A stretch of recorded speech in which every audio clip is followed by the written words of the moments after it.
Disclaimer. This video's information is being provided for informational, educational, and general interest purposes only. The information in this video is not intended to shock, enrage, or otherwise provoke the viewer. The sole purpose of this video was to raise awareness of true crime-related events. Copyright disclaimer: under Section 107 of the Copyright Act 1976, allowance is made for fair use for purposes such as criticism, comment, news reporting, scholarship, and research. Fair use is a use permitted by copyright statute that might otherwise be infringing. Non-profit, educational, or personal use tips the balance in favor of fair use. October 17, 2016, 12:07:02. 911, what's your emergency? Police, fire, or an ambulance? Police. This is Dispatcher France. What's the address or the location? I'm in the field. You're in a somewhere. field? Yeah, I go out and look for scrap. And I Okay. think I just found a dead body back here. What field are you in? Do you know where you walked to? It's off of 55th. I'm about to walk out. I'm like in front of the McDonald's on Dibble. It's a street called Dibble. One moment.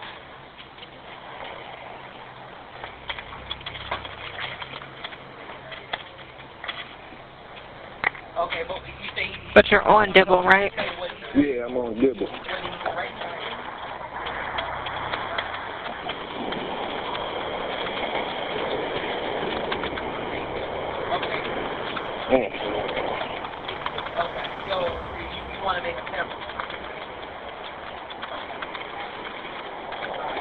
Why do you think it's a body? What do you see?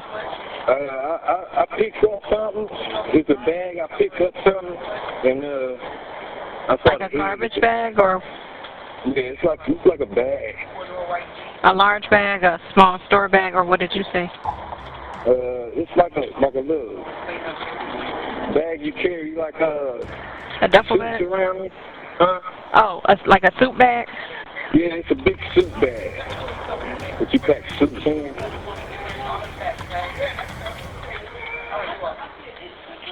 And you said you started to open it and you believe you seen a head? Yeah.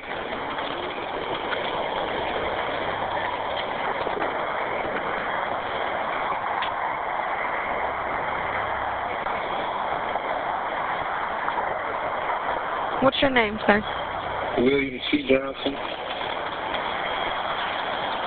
What's your phone number? This phone is off, so I'm gonna stand here until they get here. Okay. What are you wearing so the police know it's you? I'm wearing blue jeans, black shoes, black t-shirt, and black jacket.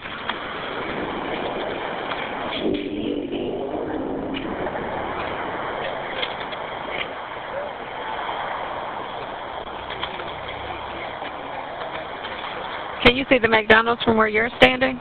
Yeah, I'm right across the street from McDonald's. Okay.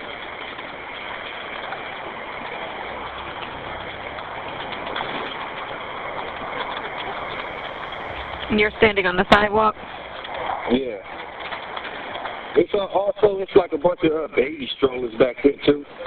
That's what made me go back there. And the baby strollers are like packed with stuff. Like somebody got sat out and put him over there or something.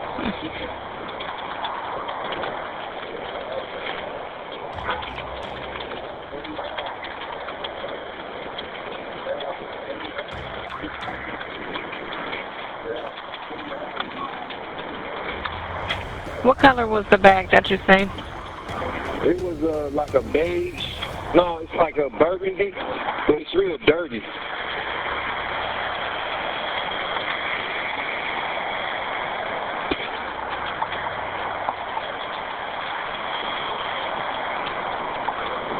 Okay. All right, Mr. Johnson, stay in sight. We're going to get the police over there for you, okay? Okay. All right. Bye-bye.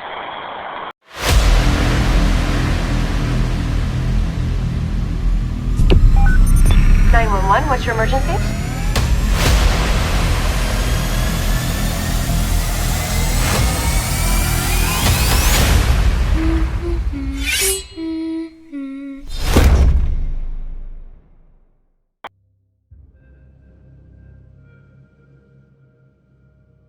Investigators in Cleveland were able to identify the woman whose skeletal remains they had discovered in a bag in a field thanks to a tip from the public.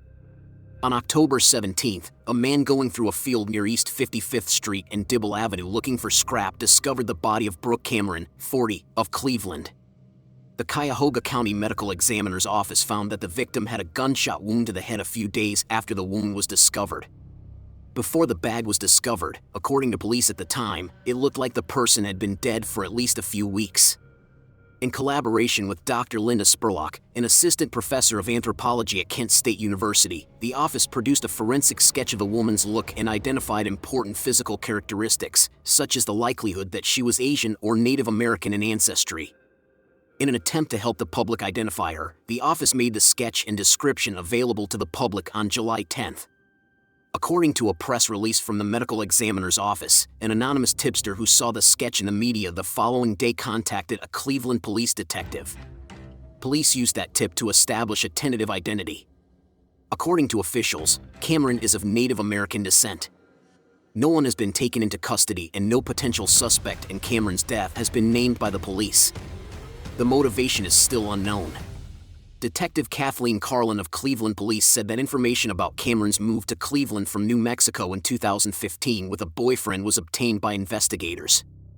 Later that year, the boyfriend was extradited back to New Mexico, but Cameron stayed in Cleveland, according to Carlin. When they couldn't get in touch with Cameron in late 2015 and early 2016, family members became worried. According to Carlin, they reported their concerns to the local police. According to Cuyahoga County Medical Examiner Dr. Gilson, the exact time of Cameron's death is still unknown. Chief Calvin Williams of the police stated that they think the person who killed her dumped her remains in the field. If the boyfriend or anybody else has been questioned by the police in relation to her disappearance and death, that information is being withheld. According to police, they have spoken with Cameron's mother to inform her of his passing.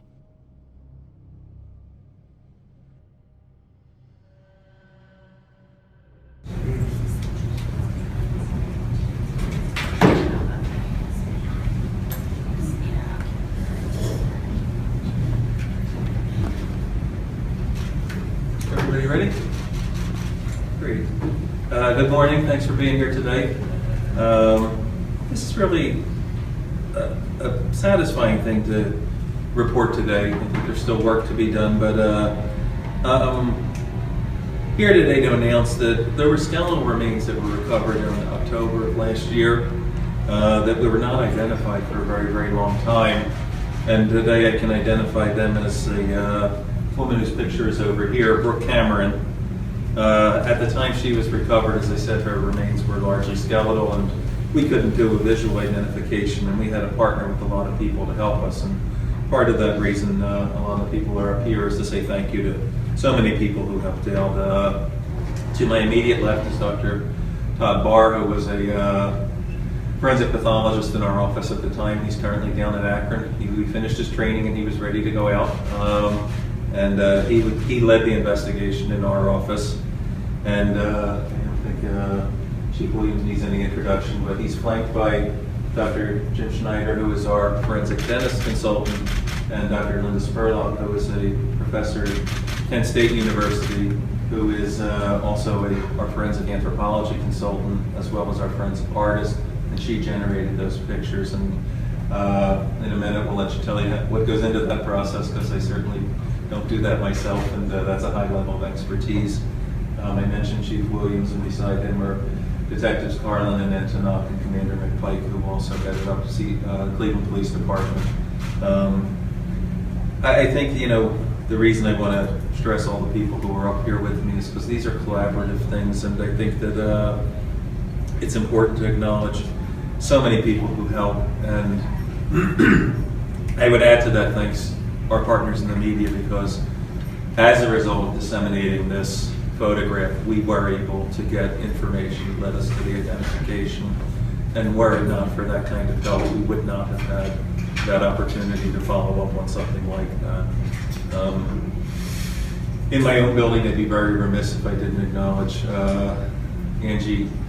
Anjanette Fisher and Christina Lakova, who were our identification unit, and Anjanette was very tireless in pursuing this leads and all kinds of things. For every positive lead we get, there's probably about a dozen that don't pan out, and that's Angie's work to do that kind of that piece of detective work for us.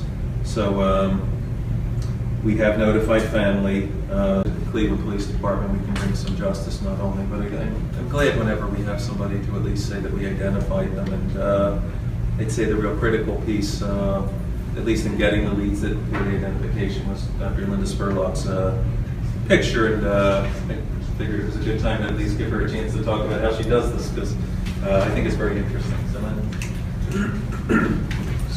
So thank you, Dr. Benson. The first thing that I usually do when I'm called to consult is to determine male or female, approximately how old, maybe if there's clues to the ancestry of the person and their stature when they were alive.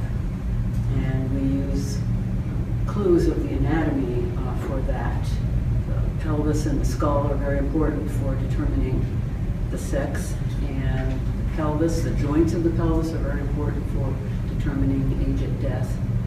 And features of the skull are often giving us clues about ancestry. In this case, this person was Native American, and there were features of her teeth and her cheekbones that indicated that. In order to narrow down the search even more, once we have that biological profile, that's where we need to do some forensic art. And it's actually a science, not so much art. And it's the facial proportions that are going to be very, very important for recognition among family and friends. Does the person have wide set eyes or a strong chin? Things like that. Those features will be very, very important in identity. So the artist need not get every aspect of it correct, just some good proportions, and the art comes in when you're sculpting or drawing a face that looks recognizably human, but you're using forensic guidelines every step of the way.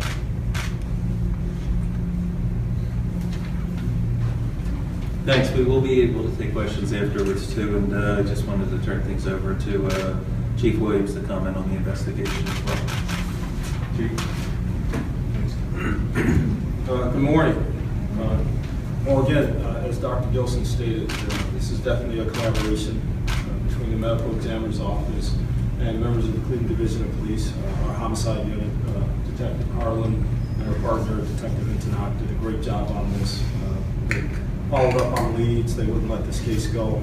And again, with that help from the medical examiner and his team assembled here, we're able to make the identification of this female and bring a little bit of closure to that family, but now we still have to find out who did this heinous crime. So we're definitely asking the public's help. You helped us in the identification process. Now we need help in identifying the person responsible. So you can definitely call our homicide unit, 623-5464, expert Detective Kathleen Carlin. And any information, no matter how big or how small, is valuable in this case. So we need those calls to come in.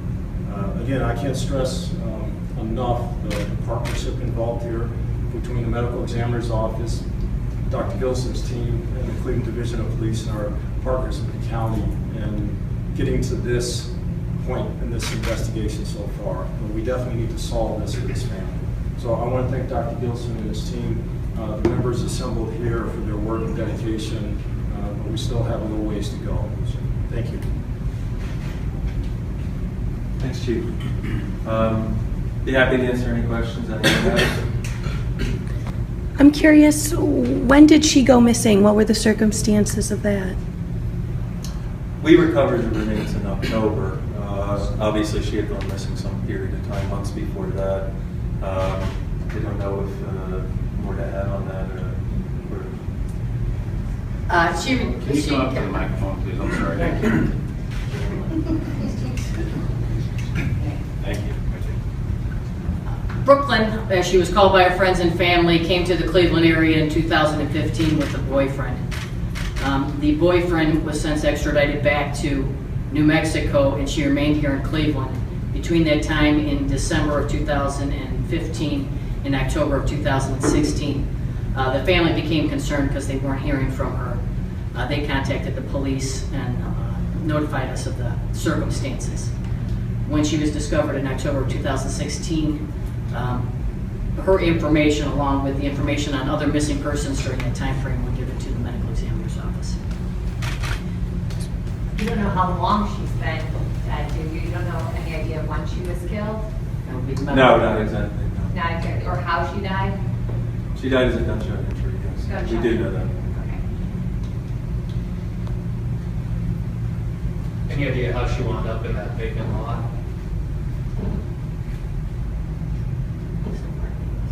Somebody knows that, I think, but it's not us. Yeah, we assume she was dumped by the person that committed the crime. Do you think she was killed there or somewhere else? We don't know. We really can't get too far into it, but we definitely need information that can tell us those things. And the tipster, was that someone she knew during her time in Cleveland, I assume? Was anonymous, actually. Oh, okay.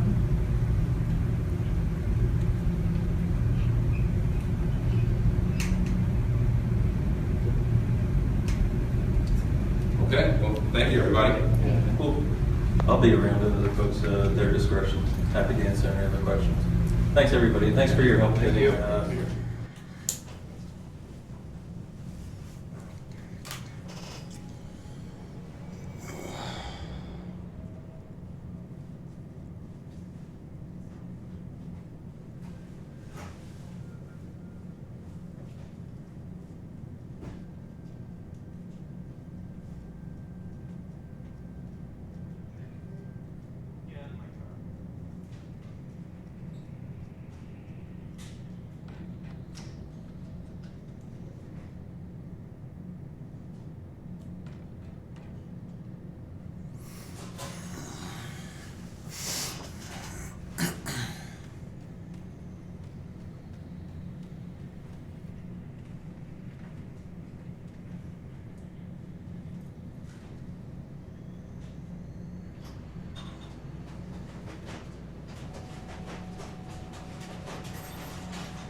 Wow, it's cold in here. Let's go outside. Some heat from the office, maybe. Sounds good.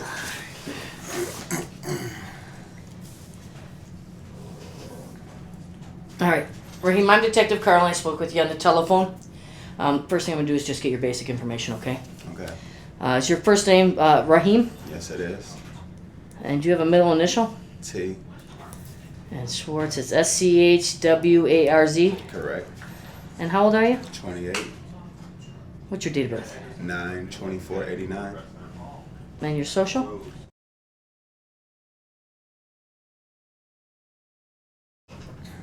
And what's your current address?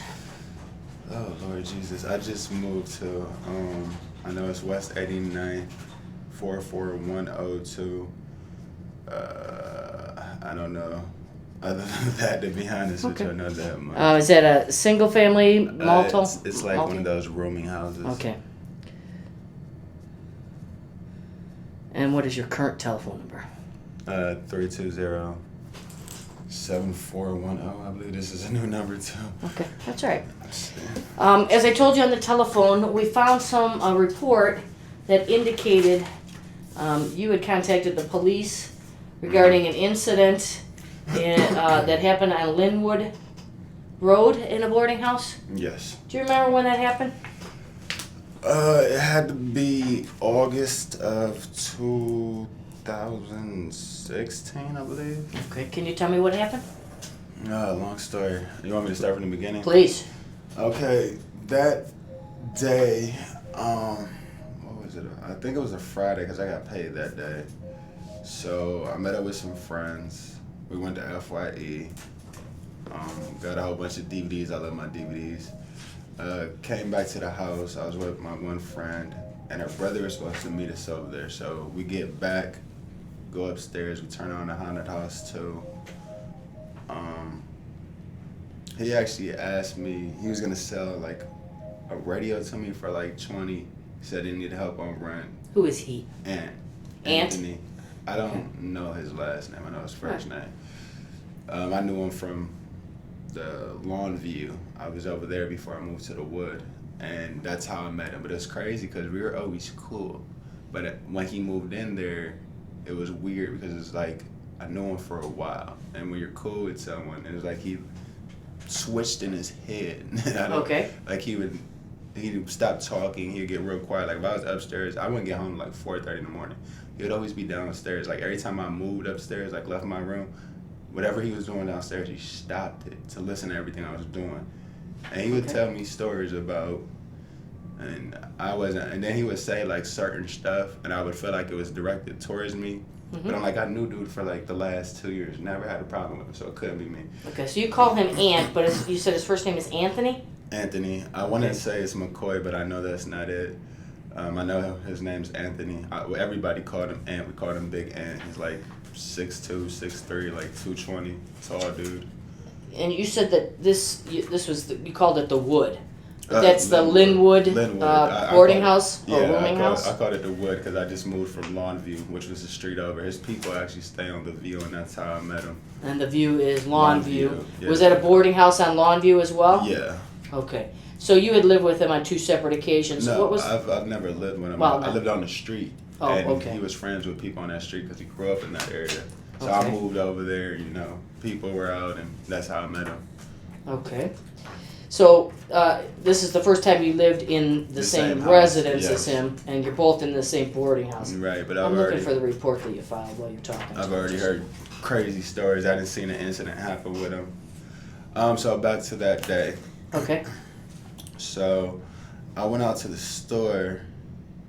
Corner store is right here. It's probably like less than a minute from the house, so it's very convenient to get to. So. Can you excuse me for a second? I'm the only one in the office since they went out on that. Understandable. Thanks.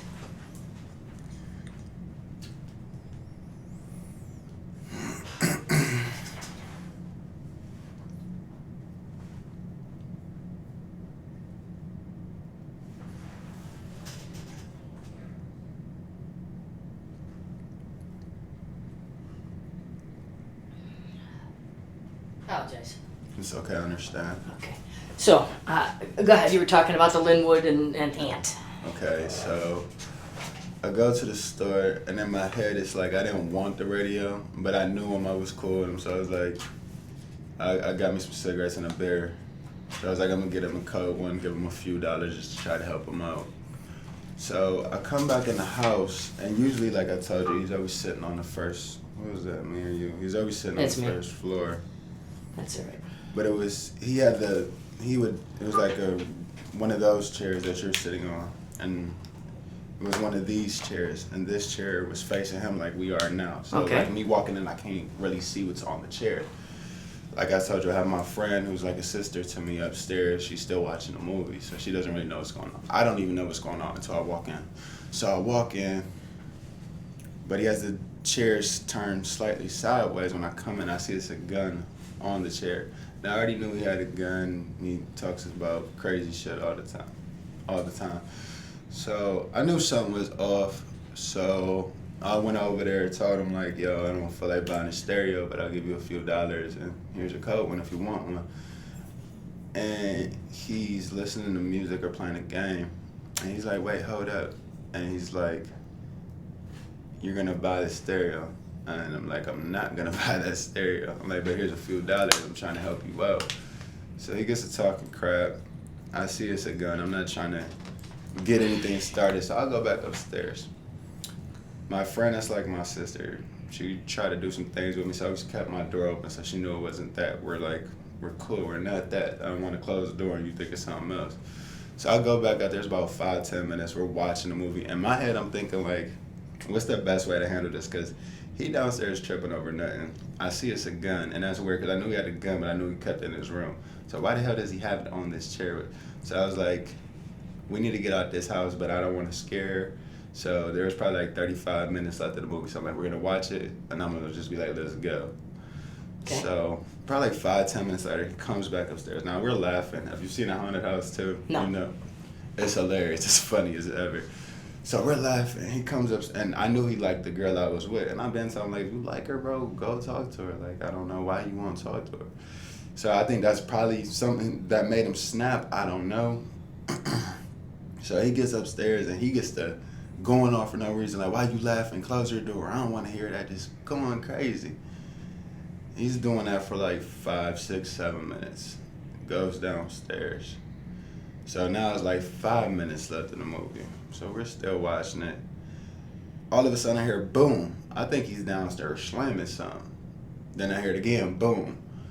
Then I hear it again, boom. So I don't think it's gunshots. I think he's literally slamming stuff. But then it's like boom, boom, boom, boom, boom. And we just looked at each other like it's time to go. But how the house was. How do you get out? We only could get out one way. So I told her, like, if you want somebody, it's going to be me. So let me go first because I don't want you to go first. And he thinks it's me and he shoots you. But she's not on that. She wants to get out as quick as I do. So she's basically, like, literally on my heels. So we're going downstairs. And he's just pacing. And then I left. And my friend helped me move out the next day. Actually, I seen him, when was it? I moved to the west side September, so I seen him in August because I have a... Oh, this year? Yeah, this year, because I have a barber shop on Huff that I've been going to for a long time, Smitty's. And it was crazy that I saw him because I wasn't even paying attention. So when I get out the chair, I'm talking to my barber because I'm like, you've been cutting my hair since I was 21, going to the west side, I'm not driving, so it's going to be a while till I see you. And I'm like, now I have to deal with a new barber, all this other stuff. And I have weird, crazy hair. My colic goes everywhere, so barbers mess up my haircut. So I go over to the other mirror, clean myself up, I'm all dappered up. And I turn around, and he's sitting right in that chair, and he doesn't say nothing. And I'm like, where the hell did he even come from? Because I didn't even see him. He didn't say nothing to me. I didn't say nothing to him, and I kept it moving. And that was everything. Did you call the police that night? The night that it happened? Yeah. No, I didn't. Yeah. I called Somebody called the police. That's the reason I called him the next morning because I had to go grab my stuff. My friend wanted to help me. Everybody was telling me to do it. And he was like, you might as well just call him just in case we need him. And then it was like, we was already there. They were like, wait on this corner. And he's like, bro, we might as well just go grab the stuff now. So that's what we did. He wasn't there when I went to go grab my stuff. I told my landlord, and she didn't believe nothing I said, which was very funny. Is that landlord being Precious Darling? Yeah, that's her exactly. Okay. That's how you got my info, Precious? I actually got your info from the... you were listed as the person who called the police about it. Right. Let me ask you this. When did you live on Longview? Oh, the street before it? Yeah. Oh, man. I left Longview, stayed with a friend for about, I don't know, two months tops. So it was basically the whole year before that. I was only over there for a year. In 2015? 24 to 25. Well, this happened August 2016. It had to be 2015 because I was 24 going on 25. Okay, so you knew Ant for over a year. Yeah. And like I said, I never had any problems with him. I mean, I seen him get into some stuff with a friend I had, which was crazy. But I never had any problems with him. Like, we was always cool. I didn't really talk to him. Like, we weren't buddies. But I'll see him, what's up, what's going on. I was dating a girl across the street that he actually knew since they was little. So, like, he'd be over there, and I'd be over there. We'd be talking to her. I lived right across the street from her. And we were close because his house would be, like, right here. And my house was, like, right here. So we were, like, 5 minutes away from each other.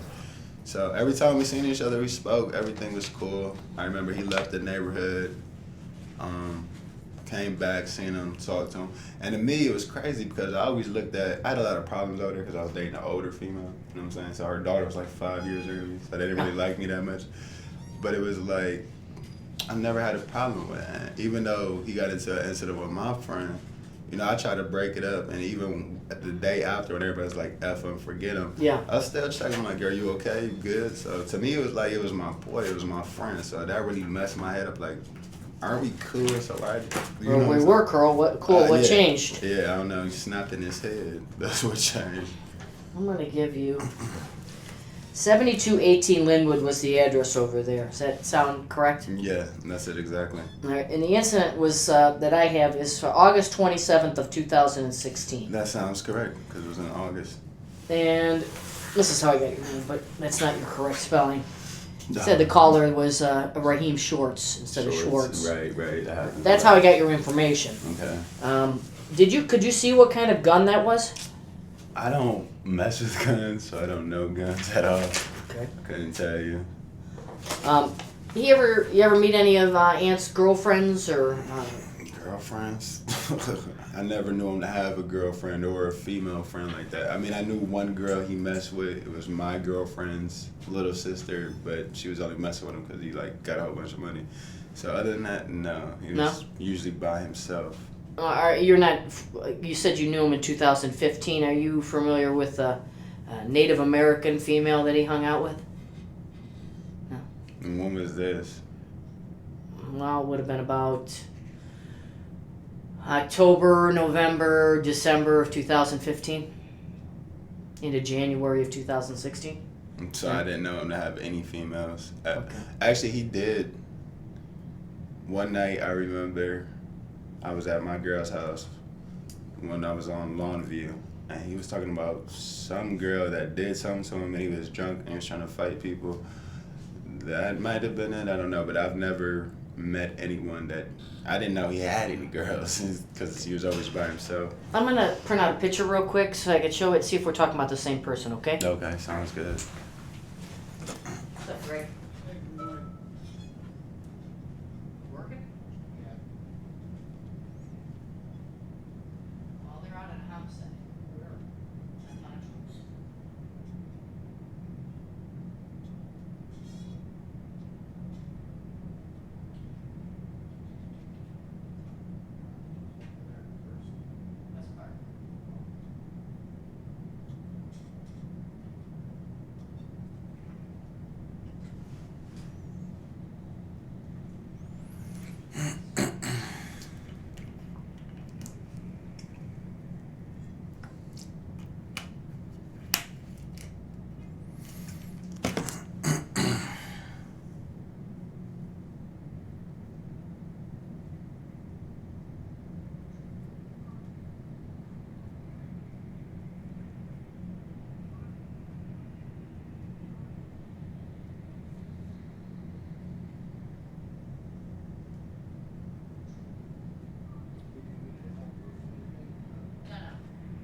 The coloring on these is way off.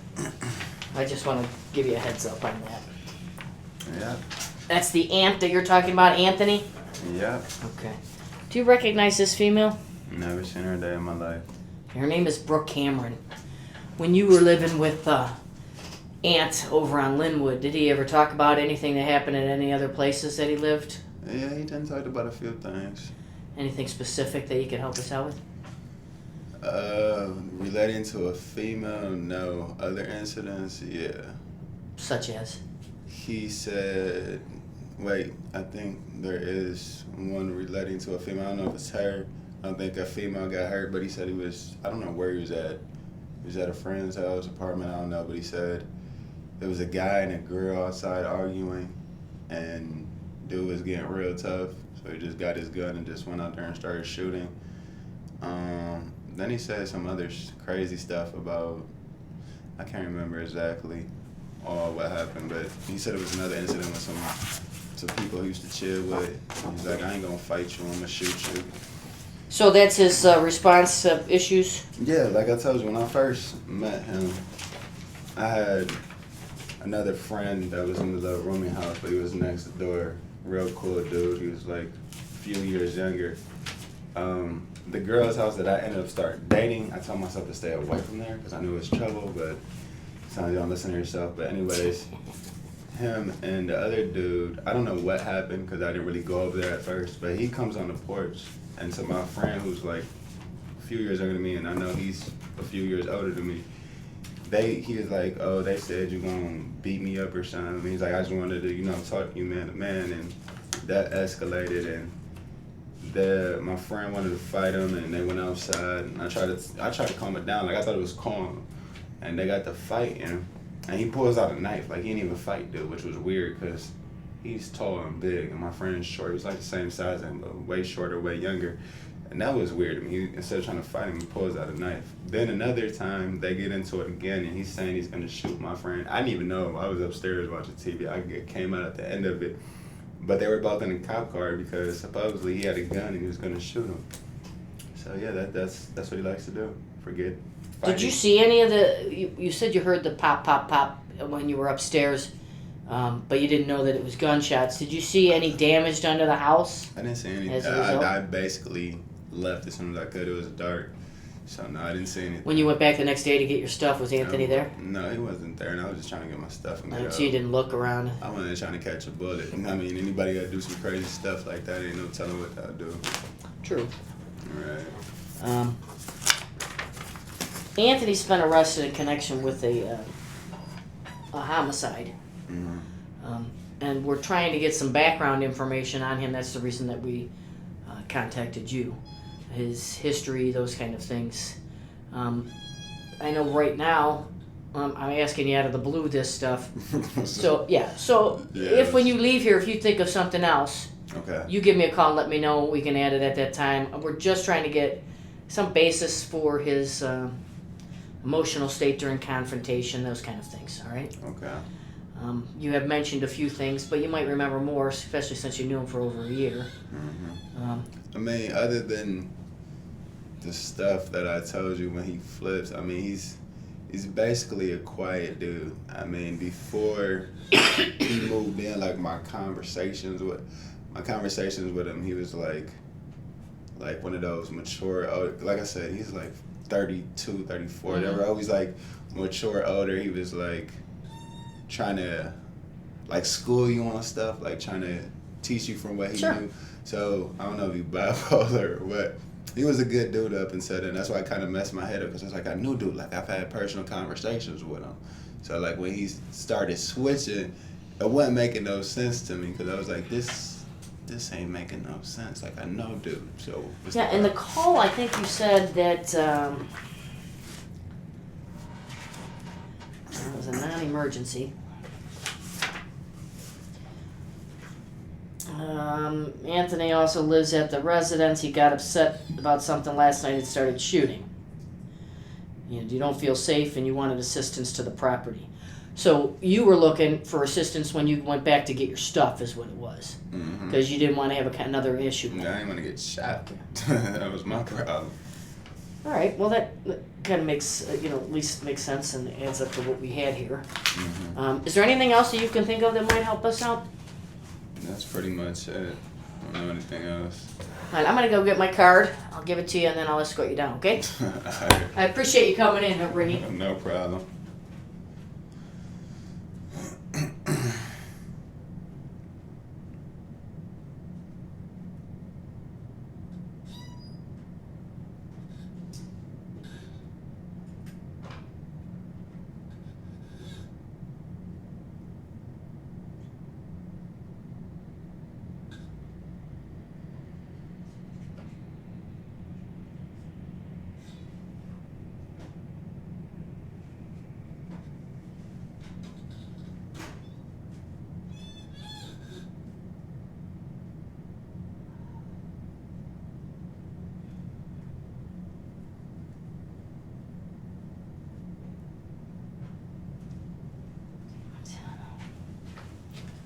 That's my card, and it's got my direct number on it, okay? All right, sounds good. I appreciate you coming all the way down here. No problem. Now it's time to get some sleep. You're not supposed to party that late. Man. That doesn't go anywhere. This was planned way before this was. If you enjoyed this video, please subscribe, give this video a thumbs up, and press the notification bell. Additionally, you can view our playlists and most recent videos. Thank you for watching.